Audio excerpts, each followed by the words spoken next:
This is Unit 13, Properties of Solutions, Video 13.5, Aqueous Solutions. A solution is a homogeneous mixture. When the solvent is water, we say that the solution is aqueous. There are two terms which describe how a compound breaks apart during the solvation process. These two terms many times are used interchangeably, even though technically they are distinctly different. I'm talking about dissociation and ionization. With ionic compounds, they're already made of ions, so when they come apart, we say they dissociate. For instance, magnesium hydroxide. It's made of a magnesium ion and hydroxide ions, so that it dissociates. It just comes apart. We don't make the ions, they were already there.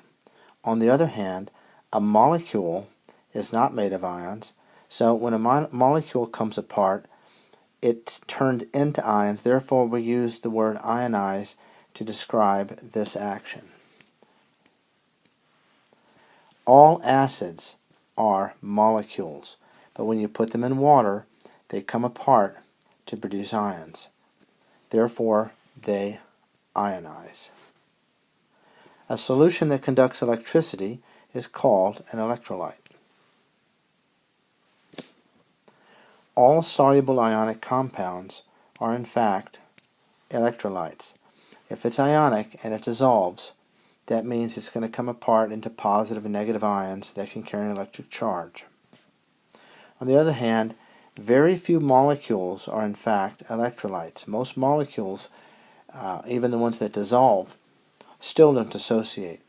The only molecules that we deal with that are going to come apart are acids. So acids are considered electrolytes because they do ionize when you put them in water. Let's advance to number 6.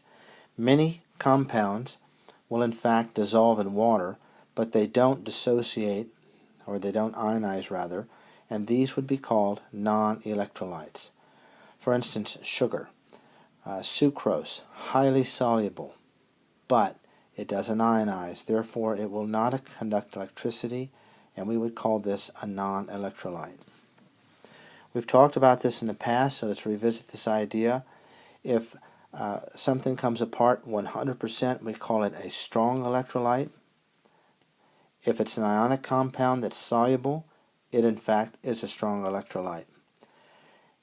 Molecules, there really aren't many molecules. The only ones that are electrolytes we've stated are acids, and the only ones which will dissociate 100% are the 7 strong acids. A strong acid is a strong electrolyte. So I want you to go back to your honors chem and look into your notes and find the 7 strong acids, because you need to know the 7 strong acids. By default, anything that's not one of the 7 strong acids would be a weak acid. A substance which produces very few ions in water would be called a weak electrolyte. Most molecules are considered weak electrolytes. If an ionic compound is insoluble, it still produces a few ions, therefore it's a weak electrolyte. Even if it's insoluble, we would never classify it as a non-electrolyte. We would say it's a weak electrolyte.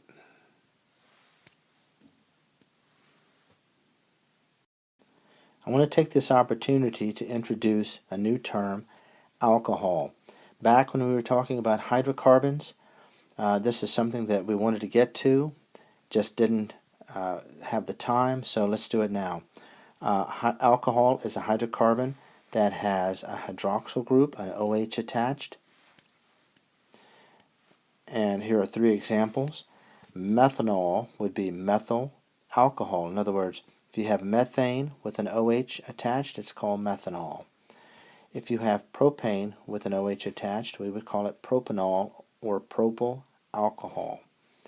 And if you have pentane with an OH attached, it would be pentanol or pentane alcohol. And you can see that on any organic compound, if it ends with OL, that means there is an alcohol attached. For instance, perhaps you've heard of sorbitol. There's an example of an organic substance that you might have heard of that in fact is an alcohol. We will speak more of the nomenclature of alcohols at a later date. For now, I just want you to know that a non-metal or a molecule with an OH attached is an alcohol. Many alcohols are water soluble, but they don't ionize. Therefore, alcohols are considered non-electrolytes. This would be an example of how it would dissolve. If you take propanol and you dissolve it in water, all you're going to get is propanol surrounded by water molecules. And that's the end of video 13.5, Aqueous Solutions. Go to Moodle and answer questions 13.5 at this time.